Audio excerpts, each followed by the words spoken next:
നമസ്കാരം. കഴിഞ്ഞ കുറേ മാസങ്ങളായി നമ്മൾ എല്ലാവരും ഒരു വൈറസിനെ കുറിച്ചും അതുണ്ടാക്കുന്ന കോലാഹലങ്ങളെക്കുറിച്ചും ചർച്ച ചെയ്തുകൊണ്ടിരിക്കുകയാണ്. ലോകത്തിലെ 200-ൽ പരം രാജ്യങ്ങളിലായി 7 ലക്ഷത്തോളം ആളുകളുടെ മരണത്തിനും 2 കോടിയോളം ആളുകളുടെ രോഗബാധയ്ക്കും കാരണമായ COVID-19 എന്ന വൈറസാണ് കഥാപുരുഷൻ. രോഗബാധിതരുടെ എണ്ണത്തിൻ്റെ കാര്യത്തിൽ മുന്നിൽ നിൽക്കുന്ന അമേരിക്കയ്ക്കും ബ്രസീലിനും തൊട്ടു പിന്നിലുള്ളത് നമ്മുടെ രാജ്യമാണ്. 40,000 മരണവും 20 ലക്ഷത്തിനോടടുത്ത അസുഖബാധിതരുമായി. COVID-19 കുറിച്ച് സംസാരിക്കാൻ ഇതിൽ കൂടുതൽ കാരണങ്ങൾ ആവശ്യമില്ല എന്ന് ചുരുക്കം. COVID-19 വിശദാംശങ്ങളിലേക്ക് കടക്കും മുമ്പ് എന്താണ് വൈറസുകൾ എന്ന് നോക്കാം. ഏറ്റവും ചെറിയ ബാക്ടീരിയകളെക്കാൾ സൂക്ഷ്മമായ സസ്യങ്ങളിലും ജന്തുക്കളിലും പല രീതിയിലുമുള്ള അസുഖത്തിന് കാരണമാകുന്ന ജീവികളാണ് വൈറസുകൾ. ജീവി എന്ന് പറഞ്ഞുവെങ്കിലും ഒരു ആതിഥേയ ജീവിയുടെ ശരീരം ഇല്ലെങ്കിൽ പരല് പോലെ നിർജീവമായി പോകുന്ന ഒരു പരാതമാണ് വൈറസ്. അതുകൊണ്ട് തന്നെ ജീവിവർഗങ്ങളുടെ വർഗീകരണത്തിൽ വൈറസിന് സ്ഥാനം ഇന്നും അനിശ്ചിതത്വത്തിലാണ്. മറ്റു ജീവികളിൽ നിന്ന് വ്യത്യസ്തമായി പെറ്റുപെരുകുക എന്ന ഒരൊറ്റ ജീവിത ലക്ഷ്യം മാത്രമുള്ള കൂട്ടരാണിവർ. ഇതിനായി ഇവർക്കാകെ കൈമുതലായുള്ളത് ഒരു ജനിതക വസ്തുവും അതിനെ പൊതിഞ്ഞു സൂക്ഷിക്കുന്ന ഒരു മാംസ്യ കവചവുമാണ് പ്രോട്ടീൻ കോട്ട്. ഇതാണ് പൊതുവെയുള്ള ശരീരഘടന. ചുരുക്കം ചില ആളുകൾക്ക് മാംസ്യ കവചത്തിന് പുറത്ത് കൊഴുപ്പിൻ്റെ ഒരു ആവരണമുണ്ടാകും. ജനിതക വസ്തു എന്നത് DNA-യോ RNA-യോ ആവാം. ഡിയോക്സി റൈബോന്യൂക്ലിക് അമ്ലം അല്ലെങ്കിൽ റൈബോന്യൂക്ലിക് അമ്ലം. പക്ഷേ വൈറസുകളുടെ ഈ ജനിതക വസ്തുവിന് സ്വയം വിഭജിക്കാനുള്ള കഴിവില്ല. അതുകൊണ്ട് തന്നെ ആതിഥേയ കോശങ്ങളുടെ സംവിധാനം ഉപയോഗപ്പെടുത്തി മാത്രമാണ് വൈറസിൻ്റെ പ്രത്യുൽപാദനം. നമ്മുടെ ശരീരത്തിൽ രോഗങ്ങൾ ഉണ്ടാക്കുക എന്നത് മാത്രമാണോ വൈറസുകളെ നമ്മൾ ഇത്രയധികം ഭയപ്പെടാൻ കാരണം? അല്ല. വൈറസുകൾക്ക് എളുപ്പത്തിൽ ജനിതക മാറ്റം അഥവാ മ്യൂട്ടേഷന് വിധേയമാവാൻ സാധിക്കും എന്നുള്ളതാണ് ഈ പറഞ്ഞ പേടിക്ക് കാരണം.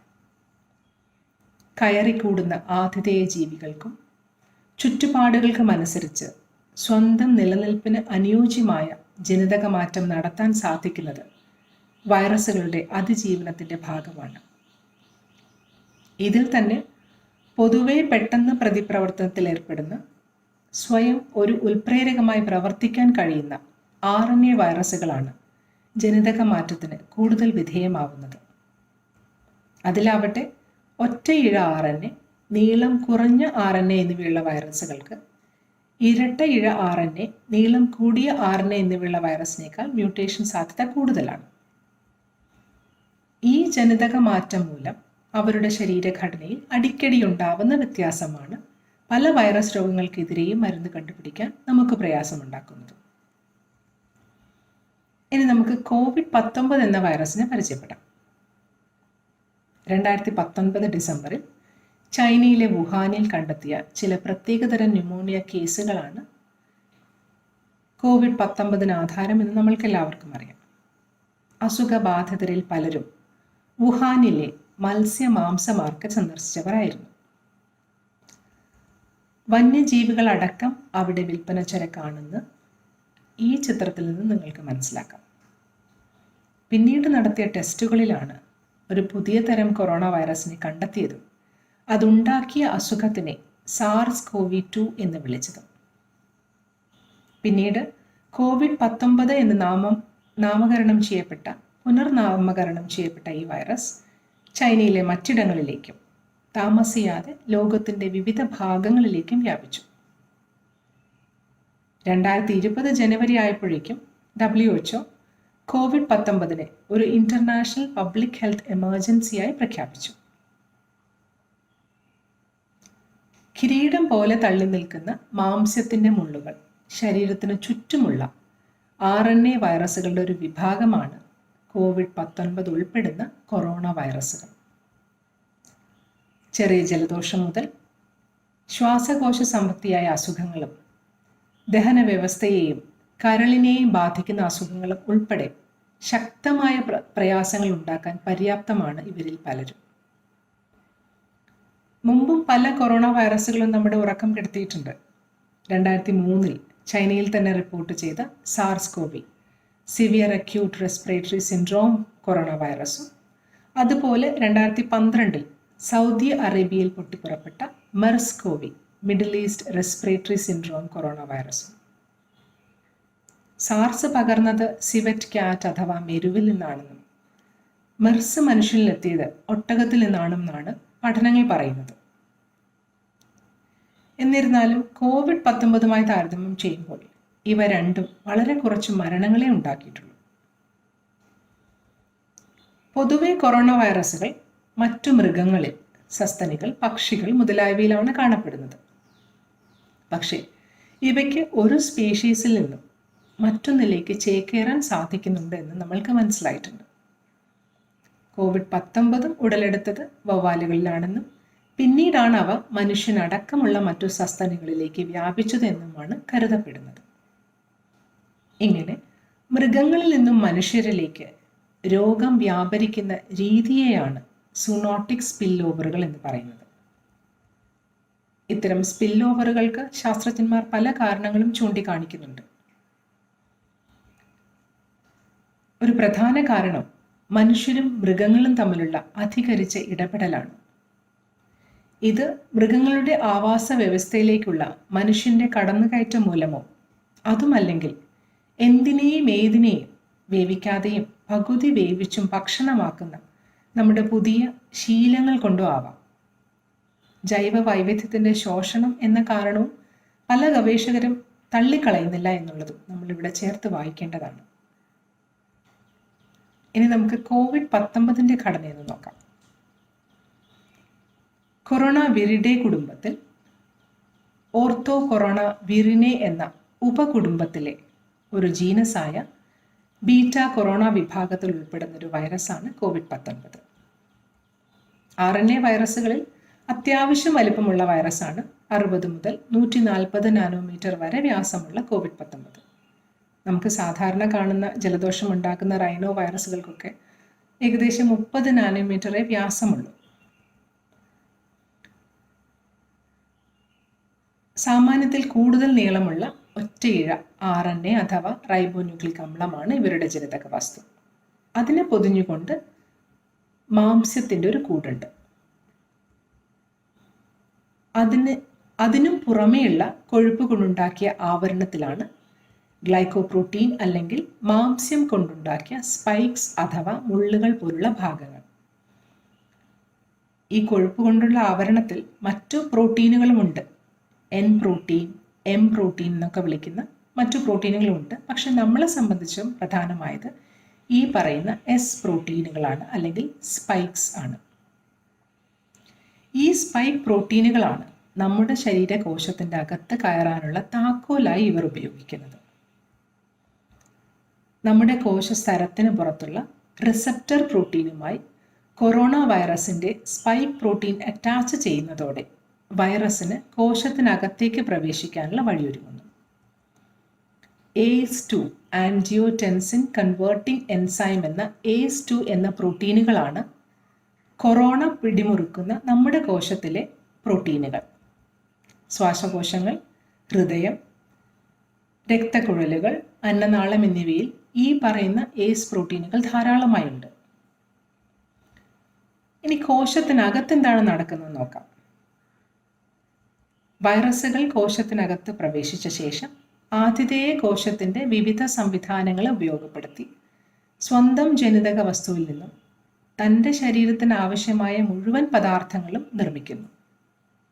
അവസാനം എല്ലാം കൃത്യമായി കൂടിച്ചേർന്ന് പുതിയ വൈറസുകൾ രൂപപ്പെട്ട് അവ ആ കോശത്തിൽ നിന്നും പുറത്തു വന്ന് പുതിയവയിൽ പ്രവേശിക്കുന്നു. ഈ ചിത്രത്തിൽ നിന്നും നിങ്ങൾക്കത് വളരെ കൃത്യമായി മനസ്സിലാക്കാൻ പറ്റും. വൈറസുകൾ ശരീരത്തിൽ എത്തിയ ശേഷം രോഗലക്ഷണങ്ങൾ കാണിക്കാൻ ഏകദേശം 6 ദിവസം മുതൽ 14 ദിവസം വരെ എടുക്കാം. ഇതിനെയാണ് നമ്മൾ പൊതുവെ ഇൻക്യുബേഷൻ പീരീഡ് എന്ന് പറയുന്നത്. ഇതിനെ ആധാരമാക്കിയാണ് നമ്മൾ ക്വാറന്റൈൻ പീരീഡും തീരുമാനിക്കുന്നത്. പക്ഷേ കടന്നു കയറിയ വൈറസുകളെ ഏത് വിധേനയും ഒഴിവാക്കാനായി മൂക്കള പോലുള്ള സ്രവങ്ങളിൽ പൊതിഞ്ഞ് പുറന്തള്ളാൻ ശരീരം ശ്രമിക്കും.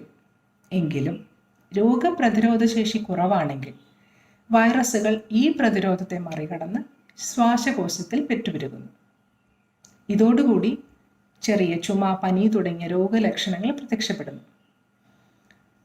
വൈറസിനെ പുറന്തള്ളാനുള്ള ശ്രമത്തിന്റെ ഭാഗമായി നമ്മുടെ പ്രതിരോധ സംവിധാനം കൂടുതൽ മ്യൂക്കസ് ഉൽപ്പാദിപ്പിക്കുന്നതോടെ രോഗി ന്യൂമോണിയയ്ക്ക് അടിമപ്പെടുന്നു.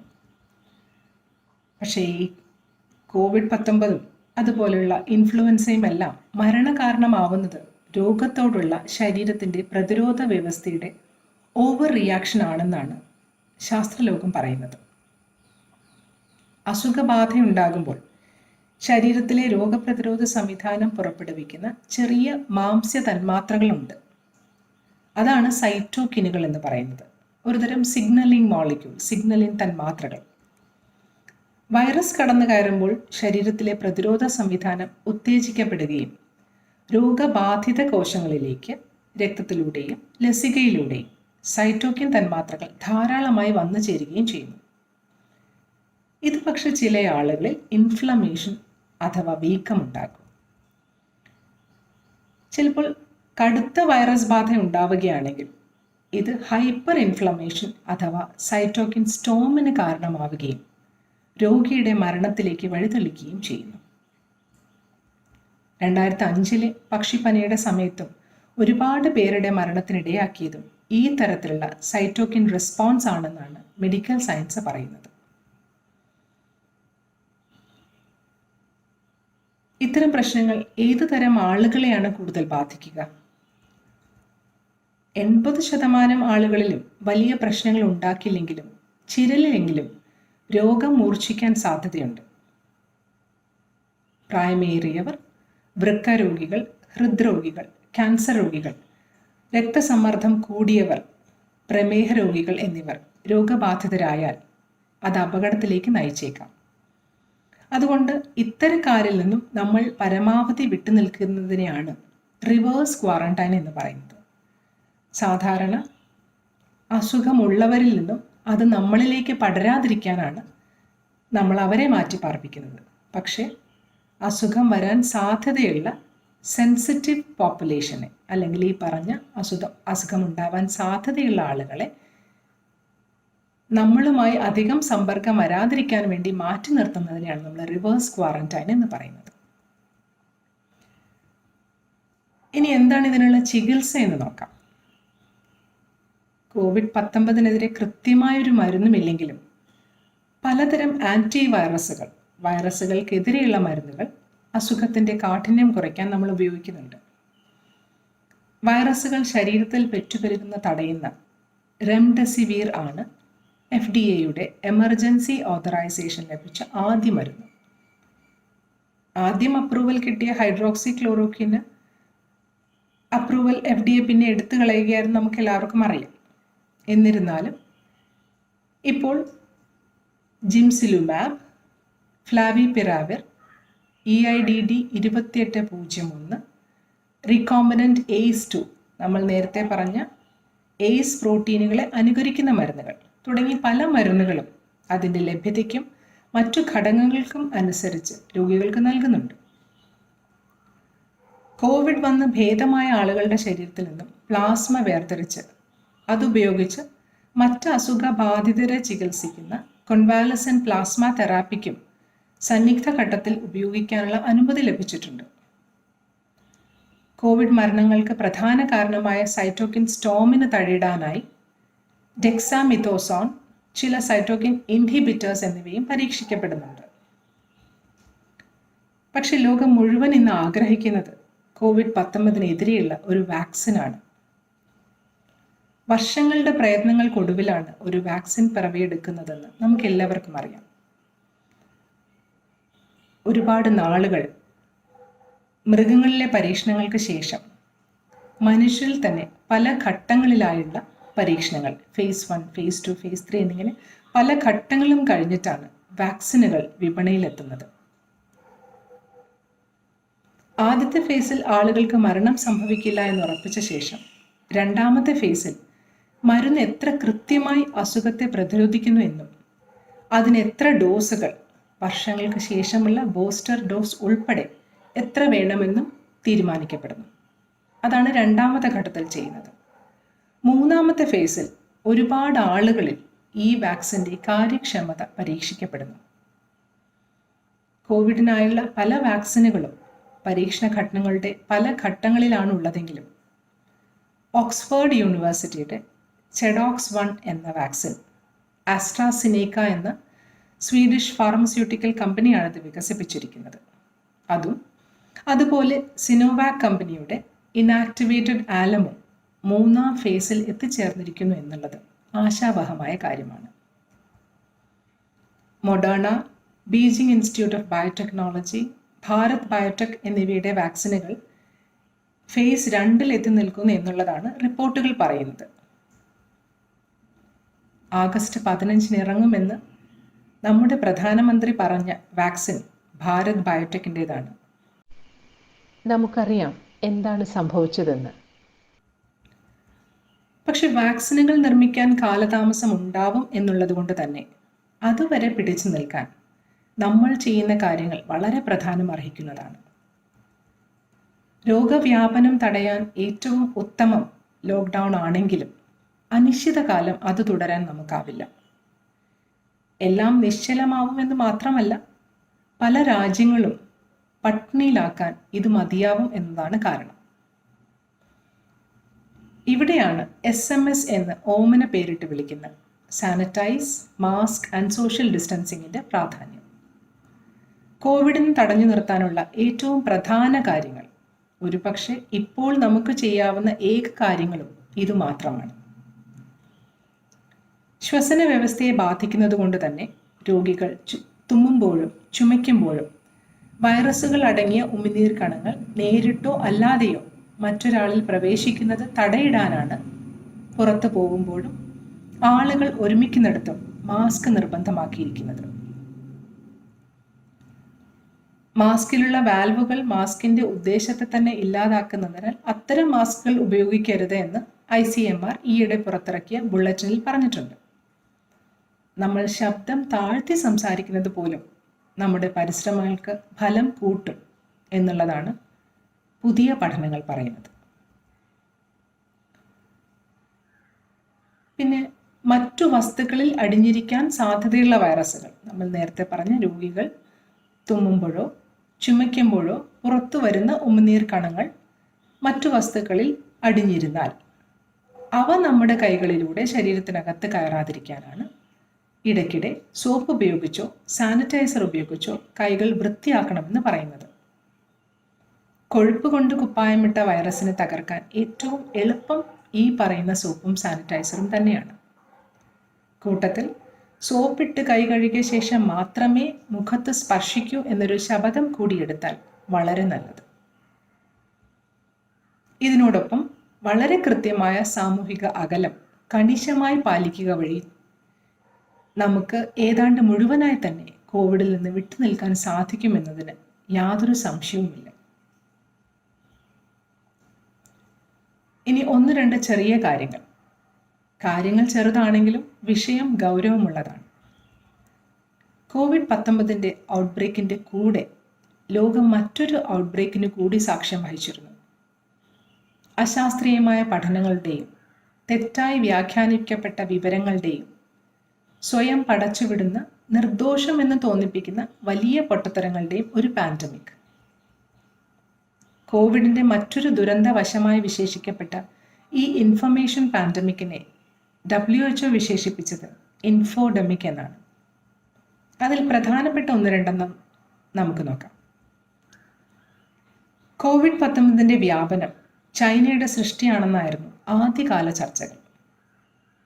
ഏറ്റവും പഴുതടച്ച പരീക്ഷണശാലകളിൽ നിന്ന് പോലും ആക്സിഡന്റുകൾ ഉണ്ടാകാമെങ്കിലും COVID-19 കാര്യത്തിൽ അതിൻ്റെ സാധ്യത തള്ളിക്കളയുകയാണ് ശാസ്ത്രലോകം. കാരണം ഇത്തരത്തിൽപ്പെട്ട 2 ഔട്ട്ബ്രേക്കുകൾ നമ്മൾ മുൻപ് അനുഭവിച്ചതാണ്, സാർസും മെർസും.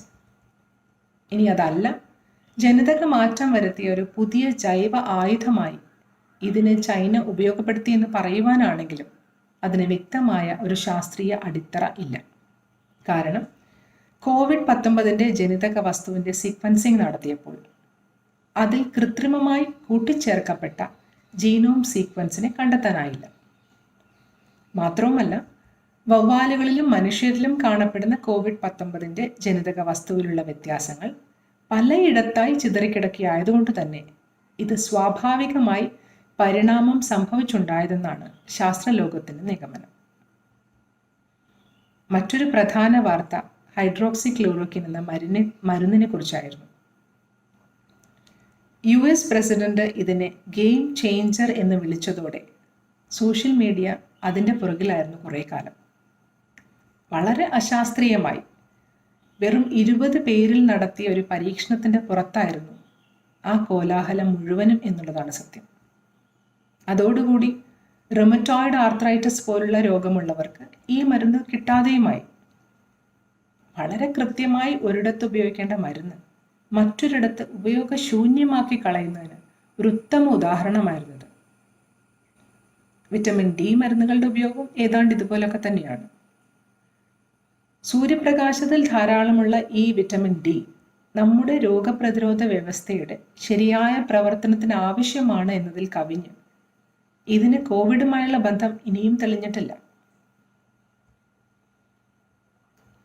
ശരിയായ അക്കാഡമിക് പബ്ലിഷിങ്ങിന് മുമ്പ് സ്വന്തം പഠനങ്ങളെ മറ്റുള്ളവരുമായി പങ്കുവയ്ക്കുവാനും തുറന്ന ചർച്ചകൾക്കുമായി നിലവിൽ വന്നതാണ് പ്രീ പ്രിന്റിംഗ് ലേഖനങ്ങൾ. ഇത്തരം ലേഖനങ്ങളെ സ്വന്തം മനോധർമ്മം ഉപയോഗിച്ച് മാറ്റങ്ങൾ വരുത്തി സാമൂഹ്യ മാധ്യമങ്ങളിലേക്ക് പലരും പടച്ചു വിട്ടതാണ് ഈ പറഞ്ഞ വ്യാജ വാർത്തകളുടെ എല്ലാം ആധാരം. 1-2 നല്ല പഠനങ്ങളെ കുറച്ചുകൂടി പറഞ്ഞിട്ട് നമുക്കിത് അവസാനിപ്പിക്കാം. അമേരിക്കൻ ജേർണൽ ഓഫ് സയൻസിൽ പ്രസിദ്ധീകരിച്ച പ്രിൻസ്റ്റൺ യൂണിവേഴ്സിറ്റിയുടെ പഠനം പറയുന്നത്, ഇതുപോലൊരു പാൻഡമിക് ഇനി ഉണ്ടാവാതിരിക്കാൻ ഇപ്പോൾ ഉണ്ടായ സാമ്പത്തിക നഷ്ടത്തിൻ്റെ വെറും 2% ചെലവഴിച്ചാൽ മതിയാകുമെന്നാണ്. വളരെ ഭീമമായ സാമ്പത്തിക നഷ്ടമാണ് കോവിഡ് നമുക്കുണ്ടാക്കിയിട്ടുള്ളത്. ഏകദേശം $11.5 ട്രില്യൺ. ഞാൻ ഈ പറഞ്ഞ 11.5-ൻ്റെ അപ്പുറത്ത് 12 പൂജ്യങ്ങൾ ഇട്ടാൽ ഉണ്ടാവുന്ന ഭീമമായ സംഖ്യ. കോവിഡ് വ്യാപനത്തിന് പ്രധാന കാരണമെന്ന് പറയപ്പെടുന്നത് സൂണോട്ടിക് സ്പില്ലോവറുകളാണ്, അതായത് മൃഗങ്ങളിൽ നിന്നും മനുഷ്യരിലേക്കുള്ള സംക്രമണം. അങ്ങനെയാണെങ്കിൽ ഇത് സംഭവിക്കാതിരിക്കാൻ നാം എന്താണ് ചെയ്യേണ്ടത്? വനനശീകരണവും വന്യജീവികളുടെ കച്ചവടവും അതുപോലെ അപൂർവ മരുന്നുകൾ എന്ന് അവകാശപ്പെടുന്നവയുടെ ഉപഭോഗം ഇല്ലാതാക്കുകയും എന്നുള്ളതാണ്. ഇത്തരം കാര്യങ്ങൾ നടപ്പാക്കാൻ നമുക്ക് ആകെ വേണ്ടത് നേരത്തെ പറഞ്ഞ ഭീമമായ തുകയുടെ വെറും 2% മാത്രമാണ്. നമ്മുടെ ഓരോരുത്തരുടെയും ജീവിതത്തിൽ പോലും ആറ്റിറ്റ്യൂഡുകൾ പോലും വ്യത്യാസം വരുത്തേണ്ടത് അത്യാവശ്യമാണെന്നാണ് ഈ പഠനം നമ്മളോട് പറയുന്നത്. പോളണ്ടിലും ഇറ്റലിയും നടന്ന മറ്റ് 2 പഠനങ്ങൾ പറയുന്നത് ഇരുണ്ട കാഴ്ചപ്പാടോട് കൂടിയ വ്യക്തിത്വങ്ങൾ. അവർ ഉപയോഗിച്ച വാക്ക് people with dark personality character എന്നാണ്. ഇത്തരം ആളുകൾ കോവിഡ് വ്യാപനത്തിൽ മുഖ്യ പങ്ക് വഹിക്കുന്നു എന്ന്. സാമൂഹിക അകലത്തിലും മാസ്കിലും വിശ്വസിക്കാത്ത ഇവർ സ്വന്തം കാര്യം മാത്രം നോക്കി ശരിയെന്ന് വിശ്വസിച്ച് നടക്കുന്നവരാണത്രേ. അതുകൊണ്ട് തന്നെ ഇത്തരക്കാർ കോവിഡ് വ്യാപനം തടയുന്നതിലെ പ്രധാന വെല്ലുവിളികളാണ് എന്നാണ് പഠനം പറയുന്നത്. എങ്ങനെയുള്ളവരെ പറഞ്ഞ് മനസ്സിലാക്കാനുള്ള ഉത്തരവാദിത്തം കൂടി നമ്മൾ ഏറ്റെടുക്കേണ്ടി വരുമെന്ന് ചുരുക്കം. മറ്റൊന്നൊരൽപ്പം രസകരമായ പഠനമാണ്. രാഷ്ട്രീയ കാഴ്ചപ്പാടും കോവിഡ് വ്യാപനവും തമ്മിൽ അഭേദ്യമായ ബന്ധമുണ്ടെന്ന പഠനം. കാര്യം ഇതാണ്, കൺസർവേറ്റീവ് പാർട്ടിക്കാർക്ക്, പ്രത്യേകിച്ചും പ്രസിഡന്റ് ട്രംപിൻ്റെ ശക്തരായ അനുയായികൾക്ക് കോവിഡിനെ കുറിച്ചുള്ള അറിവ് കുറവാണെന്നും കോവിഡ് ഒരു ഭീഷണി അല്ല എന്നും ഇത് സംബന്ധിച്ചിറങ്ങുന്നതെല്ലാം നുണപ്രചാരണങ്ങളാണ് എന്നുമാണ് അവർ കരുതുന്നത് എന്നുമാണ് പഠനം പറയുന്നത്. ഇതൊരു അമേരിക്കൻ പഠനമാണെങ്കിലും ഇതിൻ്റെ ട്രെൻഡ് ലോകത്തെല്ലായിടത്തും ഒരുപോലെ ആവാനാണ് സാധ്യത. സയൻസിനെ അവിശ്വസിക്കുന്നവർ പൊതുവെ കൺസർവേറ്റീവ് വിഭാഗത്തിൽ പെടുന്നു എന്നതുകൊണ്ടാണത്. ഇപ്പോൾ എല്ലാവരുടെയും മനസ്സിൽ ഒരു ചോദ്യം ഉയർന്നു വന്നിട്ടുണ്ടാവും, ഇനി എത്ര നാളെന്ന്. ചൈന, തെക്കൻ കൊറിയ, ന്യൂസിലൻഡ് എന്നീ രാജ്യങ്ങൾ അധികം താമസിയാതെ ആ ലക്ഷ്യത്തിലെത്താൻ സാധ്യതയുണ്ട്, കോവിഡിൽ നിന്നും മുക്തി നേടാൻ സാധ്യതയുണ്ട് എന്നാണ് കണക്കുകൾ സൂചിപ്പിക്കുന്നത്. 10 ദിവസം കൊണ്ട് 11 ദശലക്ഷം ആളുകളെ ടെസ്റ്റ് ചെയ്യാനാണ് ചൈന തീരുമാനിച്ചിട്ടുള്ളത്. അതിനുള്ള നിശ്ചയദാർഢ്യവും സൗകര്യങ്ങളും ഉള്ളതുകൊണ്ടാണത് സാധിക്കുന്നത്. കോവിഡിൻ്റെ ഏറ്റവും വലിയ ആഘാതം ആദ്യമേറ്റത് ചൈനയോട് ഭൂമിശാസ്ത്രപരമായും സാമൂഹികപരമായും അടുത്തു നിൽക്കുന്ന തെക്കൻ കൊറിയയ്ക്കായിരുന്നു. പക്ഷെ ഇന്ന് സ്ഥിതി വളരെ വ്യത്യസ്തമാണ്. പ്രശ്നങ്ങൾ കൂടിയ മാർച്ച് മാസത്തിൽ ലോകത്തിലെ മരണനിരക്ക് 3.4 ആയപ്പോഴും തെക്കൻ കൊറിയയിൽ അത് 0.8% താഴെയായിരുന്നു. അതും കാര്യമായ ലോക്ക്ഡൗൺ ഇല്ലാതെ തന്നെ. ഇന്ന് ലോകം പിന്തുടരുന്ന ഈ കൊറിയൻ നേട്ടത്തിന് പിന്നിൽ 3 കാര്യങ്ങളാണുള്ളത്. 3 T's എന്ന് നമുക്ക് വിളിക്കാൻ പറ്റുന്ന ടെസ്റ്റിംഗ്, ട്രാക്കിംഗ് ആൻഡ് ട്രസ്റ്റ്. യുദ്ധകാല അടിസ്ഥാനത്തിൽ മരുന്ന് കമ്പനികളുടെ സഹായത്തോടെ ടെസ്റ്റ് കിറ്റുകൾ വികസിപ്പിച്ച് കഴിയുന്നത്ര പരിശോധനകൾ നടത്തിയതാണ് ഒന്നാമത്തെ കാര്യം, ടെസ്റ്റിംഗ് എന്ന് പറയുന്നത്. ട്രേസിംഗ് എന്നാൽ പോസിറ്റീവ് കേസുകളുടെ കൃത്യമായ വിവരങ്ങൾ ജനങ്ങൾക്ക് കൈമാറി രോഗം ഉള്ളവരുമായി സമ്പർക്കത്തിൽ വരാൻ സാധ്യതയുള്ളവരെ കണ്ടെത്തി പരിശോധന നടത്തുന്നതായിരുന്നു രണ്ടാമത്തെ tracking down all possible contacts എന്ന് വേണമെങ്കിൽ നമുക്ക് പറയാം. മൂന്നാമത്തതും ഏറ്റവും പ്രധാനപ്പെട്ടതും ജനങ്ങൾക്ക് ഗവൺമെൻറ്റിലുള്ള വിശ്വാസമായിരുന്നു. ഭയപ്പെടാതെ ഗവൺമെൻറ്റിൻ്റെ പ്രവർത്തനങ്ങളെയും സുതാര്യതയും വിശ്വസിച്ച് അനുശാസിച്ച സാമൂഹിക അകലം കണിശമായി പാലിച്ച് ജനങ്ങൾ സഹകരിച്ചു എന്നുള്ളത്. വെറും 400-ൽ താഴെ കേസുകളെ ഇതുവരെ തെക്കൻ കൊറിയയിൽ റിപ്പോർട്ട് ചെയ്തിട്ടുള്ളൂ എന്നത് തന്നെ കൊറിയൻ രീതിയുടെ വിശ്വാസ്യത ഉറപ്പിക്കുന്നതാണ്. ഈ ഗ്രാഫിൽ കൊറിയയുടെ ശക്തമായ പ്രതിരോധം നമുക്ക് കാണാൻ സാധിക്കും. ഒരിക്കലും അവരുടെ രോഗികളുടെ എണ്ണം ഉയരാൻ അവർ അനുവദിച്ചിട്ടില്ല എന്ന് ഈ ഗ്രാഫിൽ നിന്ന് നമുക്ക് മനസ്സിലാക്കാം. ന്യൂസിലൻഡും ഏകദേശം ഇതേ രീതിയിൽ തന്നെയാണ്. ഒരു പുതിയ കേസ് പോലും ഇല്ലാതെ ന്യൂസിലൻഡ് 100 ദിവസം കടന്നിരിക്കുന്നു. പക്ഷേ അമേരിക്ക, ബ്രിട്ടൻ, ഇറ്റലി തുടങ്ങിയ രാജ്യങ്ങൾ കുറച്ചുകൂടി ലാഘവത്തോടെയാണ് കാര്യങ്ങൾ കൈകാര്യം ചെയ്തതെന്ന് നമ്മൾ കണ്ടതാണ്. അതിൻ്റെ പ്രശ്നങ്ങൾ ധാരാളമായിട്ടുണ്ടായിട്ടുമുണ്ട്. ഔട്ട്ബ്രേക്ക് തടയാനോ കോണ്ടാക്റ്റ് ട്രേസ് ചെയ്യാനോ ഗവൺമെൻറ് ഇടപെടലുകൾ ഇല്ല എന്ന് മാത്രമല്ല, അവിടുത്തെ മെഡിക്കൽ സംവിധാനം സാധാരണക്കാർക്ക് അപ്രാപ്യമാണെന്നുള്ളതും പ്രശ്നങ്ങൾ രൂക്ഷമാക്കി. ഇതെല്ലാം വൈറസിനെ വരുതിയിലാക്കാൻ കൂടുതൽ സമയമെടുക്കാനും മരണസംഖ്യ കൂട്ടാനും ഇടയാക്കുകയും ചെയ്തിട്ടുണ്ട്. അതേസമയം കൃത്യമായ മാസ്ക് ധരിച്ചില്ലെങ്കിൽ 20,000 രൂപ വരെ പിഴ ചുമത്തുന്ന രാജ്യങ്ങളെയും നമ്മൾ കാണുന്നുണ്ട്.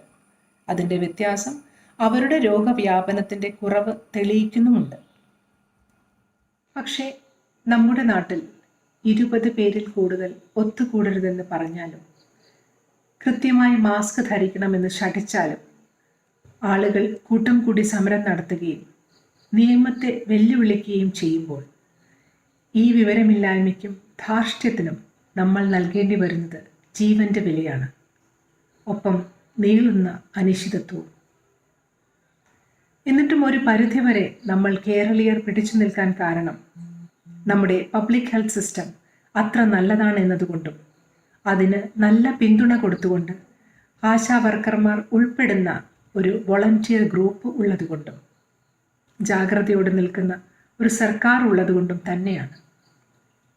ഒരു കാര്യം ഉറപ്പ്, COVID-19-നെതിരെയുള്ള പോരാട്ടത്തിൽ ഏറ്റവും മുന്നിൽ നിന്നും പടനയിക്കുന്ന പടനായകൻ്റെ റോള് ശാസ്ത്രത്തിന് നൽകി കൃത്യമായി കാര്യങ്ങൾ ചെയ്താൽ മാത്രമേ മുന്നോട്ടുള്ള യാത്ര സാധ്യമാകൂ.